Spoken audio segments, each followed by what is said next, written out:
안녕하세요. 고창석 목사입니다. 생각보다 목소리가 빨리 돌아오지 않고 있습니다.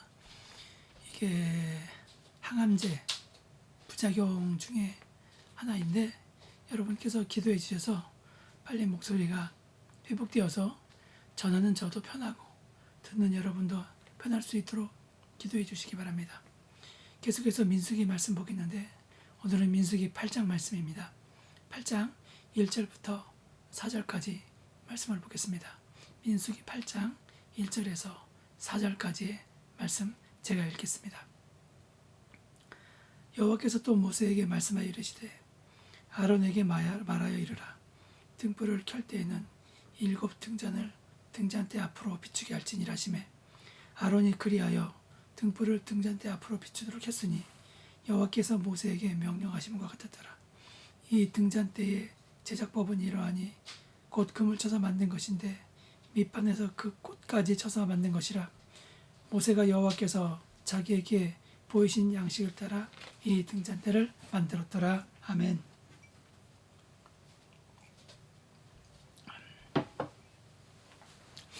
네, 오늘 말씀은 법궤를 모시는 지성소박, 성소에 대한 말씀입니다. 성막이 법궤를 모시는 지성소가 있었고 그리고 그 밖에 성소가 있었죠. 오늘은 이 성소에 대한 이야기인데요. 출애굽기 25장 23절부터 40절까지 그리고 출애굽기 37장 10절부터 29절까지 말씀을 보면 성소에 대한 규례를 볼 수 있습니다. 간단히 말씀드리면요. 성소에는요. 진설병 상과 등잔 그리고 향단이 있었습니다. 우리가 성소에 들어간다고 했을 때 오른쪽에는요. 진설병 상이 있었습니다.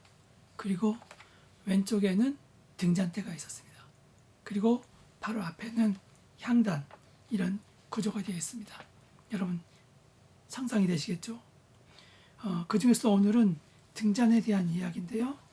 이 등잔은 아침부터 저녁까지 불이 꺼지지 않게 해야 합니다. 즉 날마다 계속해서 빛을 비추어야 했던 것입니다. 그리고 등잔의 맞은편에는 진설병 상이 있습니다. 그 진설병 상 위에는요. 떡 12개가 있습니다. 그리고 등잔은 진설병 위에 12개의 떡을 비추었던 것입니다. 중단되지 않고 날마다 계속해서 비춰져야 했던 빛입니다. 본문 2절에 등불을 켤 때에는 7 등잔을 등잔대 앞으로 비추게 할지니라는 말씀을 보면 등잔은 맞은편을 비추도록 되어 있음을 알 수 있습니다. 다시 말해서 진설병 상 위에 12개의 떡을 비추도록 이 등잔대는 되어 있다는 것입니다. 오늘 우리가 본문을 통해서 생각해야 하는 것은요. 등잔이 바로 12개의 떡을 비추고 있다는 의미입니다. 먼저 생각할 것은 등잔의 개수입니다. 본문에 보면요. 7 등잔이라고 말하고 있습니다. 7 등잔이라는 것은 등잔이 7개라는 뜻이 아니라 불을 켤 수 있는 등잔이 가운데 한 가지와 그리고 좌우 3가지씩 나오게 한 등대라는 것입니다. 가운데 하나가 있고요. 그리고 좌우에 3개씩 이렇게 되어 있어서 7개의 등잔이고요. 이 등잔은 히브리어로 메노라 또는 무노라라고 하는데요. 사실 이 무노라가 이스라엘 백성을 상징한다 또 그렇게 이야기할 수 있습니다. 4절에 보면 등잔을 금을 쳐서 만들었다 되어 있는데요. 출애굽기 25장 31절부터 36절까지 보면 더욱 자세히 나와 있습니다. 쳐서 만들었다는 것은요. 따로따로 만들어서 붙였다는 말이 아니라 하나의 일정한 금을 가지고요. 쳐서 그 7개의 가지가 있는 등잔을 만들었다는 것입니다. 오늘 말씀에서 언급되는 성소를 밝히는 등대는요. 1차적으로 죄악의 어둠을 물리치기 위해서 진리의 빛으로 이 땅에 오신 예수 그리스도를 예표하지만 또한 빛이신 예수 그리스도를 본받아 어두운 세상에서 빛의 사명을 담당해야 할 교회를 예표하기도 합니다. 따라서 등대가 성소 안을 항상 환하게 밝혔듯이 교회도 죄악으로 어두워진 이 세상을 복음의 빛으로 밝게 비치는 역할을 해야 한다는 것입니다. 오직 등대의 불빛만이 어두운 성소 안을 밝힐 수 있었듯이 이 어두운 세상을 밝힐 수 있는 것도 진리의 말씀 곧 복음을 소유한 교회밖에 없습니다. 이 세상은 어둡고 죄악이 가득 차 있기 때문에 스스로는요 진리를 발견할 수도 없고 또 진리 앞으로 나아올 수도 없습니다. 바로 이런 세상을 복음의 빛으로 밝혀 진리 앞으로 나오도록 할 수 있는 곳은 바로 교회뿐이고 또 그것이 교회가 이 땅에 존재하는 이유이기도 합니다. 교회가 이런 사명을 잃어버리면 이 세상을 바꿀 수 있는 곳은 아무 데도 없습니다. 이와 관련해서 예수님께서도 교회를 소금으로 비유하시면서요. 소금이 만일 그 맛을 잃어버리면 무엇으로 짜게 하느냐 말씀하셨습니다. 그러므로 교회는 이 세상을 밝히는 빛으로서 사명을 잘 감당해야 합니다.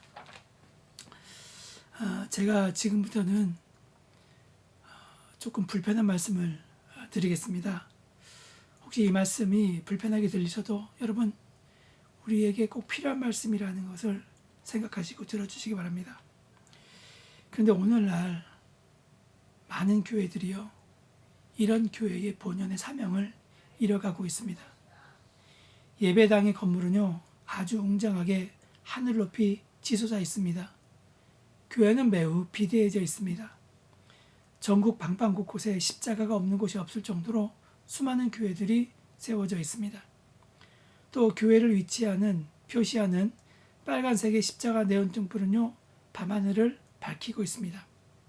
그럼에도 불구하고 오늘날 이 사회는요 갈수록 어두워져 가고 있습니다. 오늘날 이 사회는 온갖 죄악으로 가득 차 가고 있으며 윤리는 땅에 떨어져서 갈수록 험악한 세상이 되어 가고 있습니다. 하나님의 공의가 강같이 흘러야 할 이 땅이 부패와 타락의 온상이 되어 있습니다. 이것은 다 교회가 그 본연의 사명을 제대로 감당하지 못했기 때문입니다. 만일 교회가요 이 사회의 빛으로서 사명을 잘 감당했다면 그래서 사회 구석구석을 밝게 비추었다면요 우리 사회가 이렇게 부패하고 타락하지 않았을 것입니다. 교회는 하나님으로부터 이 시대의 빛으로 주어졌습니다. 따라서 교회는 하나님의 말씀의 빛에 따라서 이 시대가 어디로 가야 할지를 분명히 제시해야 하며 그 길로 인도해야만 했습니다. 그래서 이 땅에 하나님의 정의가 강같이 흐르고 하나님의 뜻이 바로 서도록 해야 했습니다. 여러분 이것이 교회가 이 시대에 대해서 이 땅에 존재해야 할 이유입니다. 근데 여러분 교회는요 더 이상 그런 빛을 상실해 가고 있는 것 같습니다. 한국이 더 이상 교회가 부흥하지 않는다고 그렇게 이야기를 하죠. 그런데 한국에서 부흥하는 교회가 딱 두 동네 있습니다. 강남하고 분당입니다. 여러분 이것은 무엇을 얘기합니까? 더 이상 교회는요 없는 자들의 종교가 아니고 가진 자들의 종교가 되었다는 것입니다. 그리고 지금 한국에서 뜨겁게 정말로 사람들에게 입에서 입으로 전해지고 있는 이름이 바로 전광훈 목사 아니겠습니까? 전광훈 목사 사랑제일교회를 통해서요 수많은 확진자들이 나오고 있고요. 또 그 사람들을 통해서 N차 감염이라고 하죠. 2차, 3차 감염자들이 나오고 있습니다. 할머니 때문에 손자들이 코로나 바이러스에 걸렸습니다. 전혀 전광훈 목사와 관련 없는 사람인데요. 8.15 집회에 참석했다가 사랑제일교회에 갔다가 그 사람들과 물건을 사고 파는 관계에서 코로나 바이러스에 걸린 사람들이 있습니다. 여러분 이런 와중에서 누가 하나가 그 코로나 바이러스 때문에 죽게 되면 그 책임은 누가 지는 것입니까? 그리고 중소상인들이 정말로 코로나 때문에 장사가 안 되어서 겨우 버티고 있었는데요.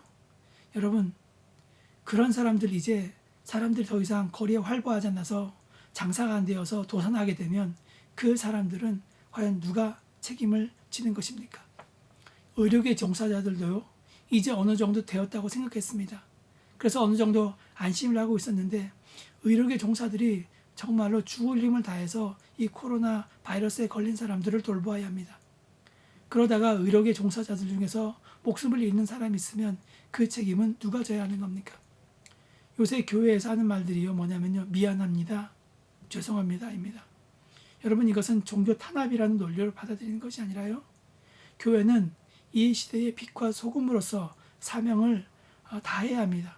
부패해 가고 있는 것을 있으면요, 막아야 합니다. 죽어가는 곳이 있으면 사람을 살리는 것이 바로 교회가 되어야 한다는 것입니다. 어떤 할머니들이 이렇게 이야기하더라고요. 교회가 기도해 주는 것은 좋은데 바이러스를 전파하고 있다고.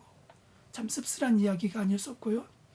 이 한 주간은 제가 목사로서 여러분들에게 참 죄송하고요. 목사라는 말이 참 서글프게 다가오는 그 한 주입니다.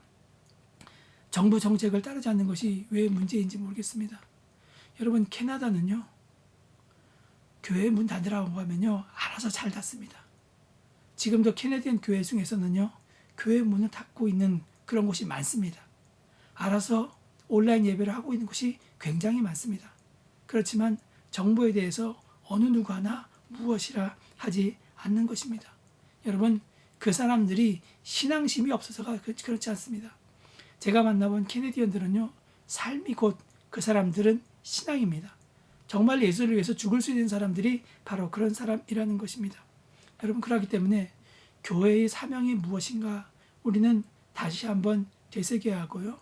교회의 빛된 사명, 그리고 소금과 같은 사명이 무엇인가 여러분, 우리는 분명히 알아야 합니다. 성도 여러분, 우리 주 예수 그리스도께서 죄악으로 어두워진 세상에 빛을 주시고 구원의 소망을 주시기 위해서 참 빛으로 이 땅에 오셨습니다. 그리고 우리를 불러서요, 세상의 빛으로 삼아 주셨습니다. 그렇기 때문에 우리는 세상의 빛으로서의 사명을 잘 감당해야 합니다.